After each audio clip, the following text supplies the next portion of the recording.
What's up, guys? We are here at Go Do Work in the World with Mr. Alec American Muscle Odin. Again, I've known this gentleman since he was in college. Like, we've been training near each other, with each other. Awesome family, awesome wrestler, great human being. Like, what made you get into wrestling? Wow. Well, Matt, thank you for having me on. No problem, man. No problem. I've known Matt for many years. I consider him a very good friend. So this is pretty neat to finally be here. Wrestling. How did I get involved? I've been watching wrestling since I was young. I mean, a young little guy, for as long as I can remember. And I would say probably when I was in fourth, fifth grade, I realized from a young age that's what I wanted to do with my life.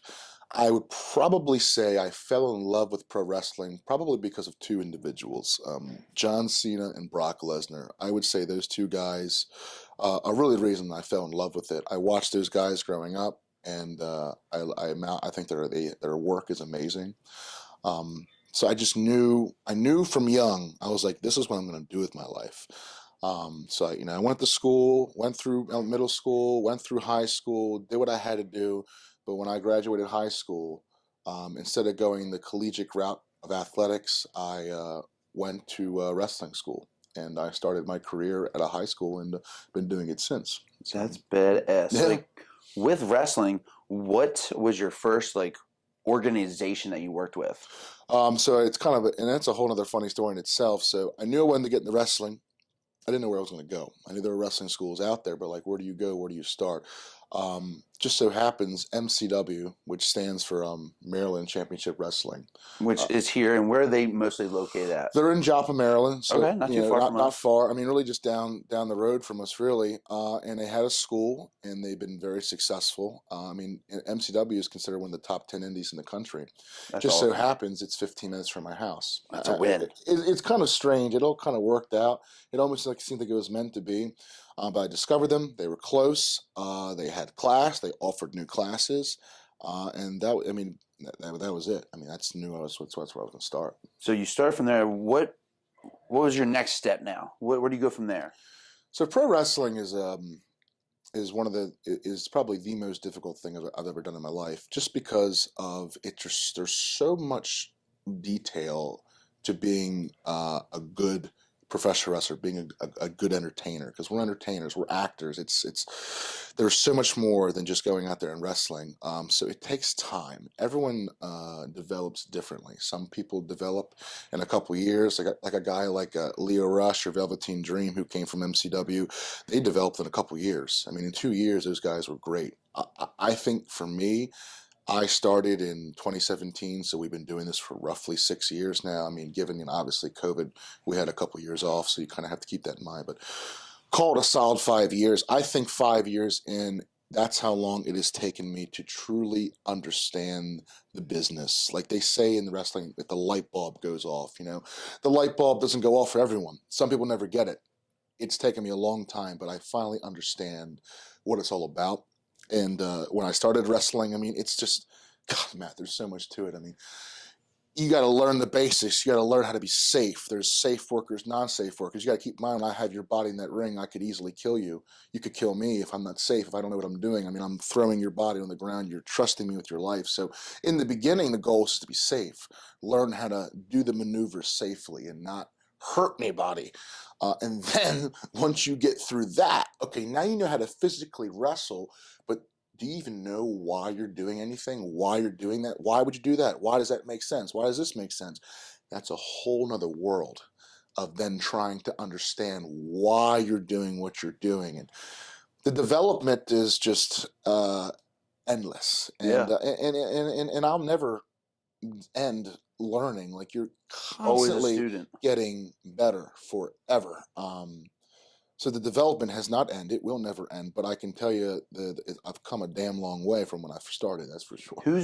Have you had any mentors through this journey?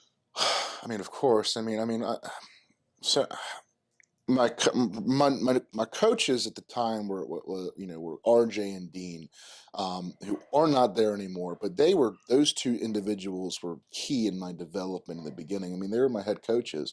They taught me, everything that I knew in the beginning, the basics of professional wrestling. And then just along the way, I mean, you just Pick here and there. you pick it exactly. Like everyone has a different thought process on how to do things. Like pro wrestling is just it's theatrics, it's entertainment. So there's no right or wrong way. There's a safe and a non-safe way, but everyone does things differently. So I would just I always listen. I ask everyone what they have to say, what they had to think. I value everyone's opinion because I want to take pieces This and from this, and everyone. And build I from like there. what he said. I don't really like what he said, but it's good to know. And then you take all those things and you make it one. And make it your own. So it's really mentors. God, I mean everyone helps you. But my coaches were probably key in that in the beginning, and now today, I'd say there's probably one individual that truly has helped me more than he knows, and I really love him dearly, and I consider him a best friend. His name is Brian Johnson. He's known as the Mecca Brian Johnson. I'd probably say, Matt, that he's one of, if not like the smartest wrestling mind in the world today. Like truly, like a gifted, very gifted, and he has taught me so much, and I'm with him all the time. When we go on shows and we're on the road, he's with me because I want that guy with me. Not only do I love him as a friend, but he rubs off on you. His knowledge. We talk wrestling. We think wrestling. That's all we do is wrestling. So that guy with me all the time is just It heightens you up even to the next level. he just is constantly helping me. I mean, in everything. Like, I'll be like, Brian, what do you think of this spot? What do you think of this? How do you think this is a good ending? Does this make sense? Is this story? And I don't, and just bouncing off ideas, but Brian is probably my mentor today and my closest friend in wrestling, I'd say. Today. That is badass. Like, you've been on WWE, you've been on AEW. Like, right now, what's your biggest moment for you as a wrestler? Well, every single pro wrestler wants to get to that level. I mean, that's what we're all doing. We're all trying. At least I am. When I started pro wrestling, I had the intentions of going all the way. Like I want to make it big. I want to work for the best company in the world. This is what I want to do with my life. Not everyone's like that. There's plenty of guys out there that that enjoy just wrestling. They enjoy going out there and doing shows and just being a part of it, and that's amazing. That's great. They're happy. For me, I've always had the business idea of this is an opportunity to do really well in life, to do something I love, and to be an athlete. So I've always had my sights on the highest prize. Yeah. Yes, you're right. I mean, I've wrestled for AEW. I've had a WWE tryout. I've been to Orlando. I currently work and do extra work for them.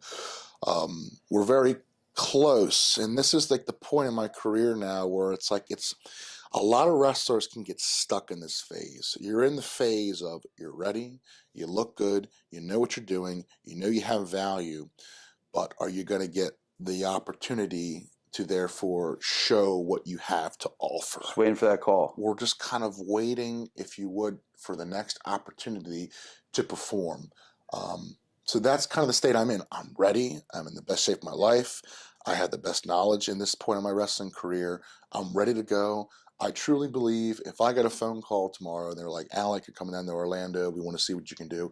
I believe this time, hands down, I could get the job done. So I'm ready. I'm just trying to, there's no off season.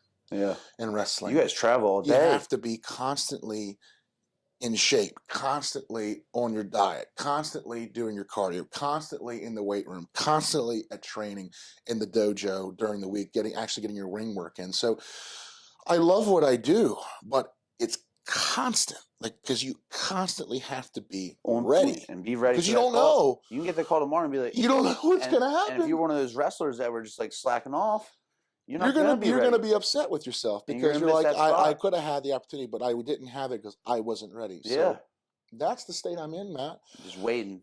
I'm ready for you, man. Fingers crossed. I truly believe that the time will come. I mean, the key is staying in the game. Staying in the game, staying prepared, staying ready. If you're prepared, that's what they consider luck, right? Luck is just being prepared at the right moment. Yep. You know what they say, right? So that's I'm ready. I'm ready to go. Just let's do this. Like you chasing a dream, what would you tell the viewers right now as like say if somebody went to get into wrestling, what would you tell them if they're just getting started? What's like to not give up on their dreams? Like what is it? If you truly want to do this, like I've dealt with so many new students over the years. Like at MCW, there's constantly new classes, more new and new faces that they come and they go. Most do not stick around. You might have one or two guys from a class of 10 to 20 kids that will actually last. A lot of it comes down to, Matt, I think, how bad do you really want it? It's really how bad do you want to be there? Can you hear the crowd in your head? Can you smell the atmosphere? Can you feel the mat? Can you feel the vibrations? Like, can you visualize yourself in that ring in front of thousands all around you in that moment? I mean, these are things I dream about. These are things I fantasize about, but they're very real. You have to put in the work. Yeah. And like you fucking do work. You got to do the work. You got to put in the work, and it's a lot. It's not just one thing. I mean, if you want it, you're going to do it. If you don't want it, you're not going to do it. Yeah. And I don't want to say I don't, bust myself to try to help people, but I tell them, if you want to do this, you're going to do it. Yeah. If you're going to find a way. You're going to find a way. Yeah. Straight up. Like throughout your journey, did you ever get to meet John Cena or Brock Lesnar? I've met a lot of people in the business over the years. I've had the pleasure of working with a lot of them, which is really neat. I mean, that's the cool part. You go around a lot of indies today, when you're going to indie companies, and you'll come across a lot of guys that have been to the top and back. Have I met John Cena? No, I've not met John Cena. I have not met like Dwayne Johnson, The Rock. I haven't met like guys like that, but I have met just about everyone else. I mean, I've talked to Kurt Angle. I've met Kevin Nash. That's badass. I've wrestled with Tito Santana. I've wrestled with, Bubba. From the Dudley Boys. Bubba helped me put a match together for me not long ago at a promotion. Like literally sat down like we are right now, and I talked to Bubba like we are, and told him my ideas and said, "Here's what I think," and Bubba just changed a few things. I mean, I could go on and on. I mean, I've been in the school of Morton with the Morton and all them down. It's just. Yeah, I've met a lot of guys, especially at WWE and AEW, because when you're backstage, I mean, you're with everyone. Everyone that everyone you've seen or been with or watched on television as a kid, they're all there. It's it's really surreal to me sometimes, because it's funny. Before I even started wrestling, I remember going to MCW shows and being in the crowd and watching those guys perform, and I knew who they all were. And then I was like, one day I found myself in the locker room, and I'm like, all those guys I watched before I started wrestling, I'm with them now. That's badass. Do you know what I mean? Came to fruition. It's kind of strange. And then the next level is, now you're at a WWE locker room, or now you're in an AEW locker room. Now you're next to Chris Jericho, going over the spot you're going to do with Chris Jericho in the next segment, or anyone. I remember I was talking to Edge and just asking for Edge's advice at a SmackDown not long ago before he has left WWE, and just asked for his advice and just what he thought. And you start talking to guys that you've grown up your entire life, and they're just like helping you. That's badass. It's wild. It really is. Like when you think about, like, I know I'm not where I want to be, and I have a whole lot more I want to accomplish. But sometimes when I sit down and I think to myself, Alec, it's been a damn long journey, and you've done a lot in that journey. I mean, you've been here. How many people can say from you have been here. You were at this company. Done. I'm here right now. And it's pretty neat. We're so close. The next and final step is being like, okay, you're part of this roster, and you're going to be flown here every single week, and you're going to be on the road with us, and you're part of this team. That's the next step. So we're right there. So again, I'm so pumped to have you on board. Like when he comes back on board, he's going to have that contract. So stay tuned for the next podcast. I want to thank you so much for coming on, man. Great seeing you, hanging out with you. Go check him out. Follow his journey and his path to the top. Yeah, buddy.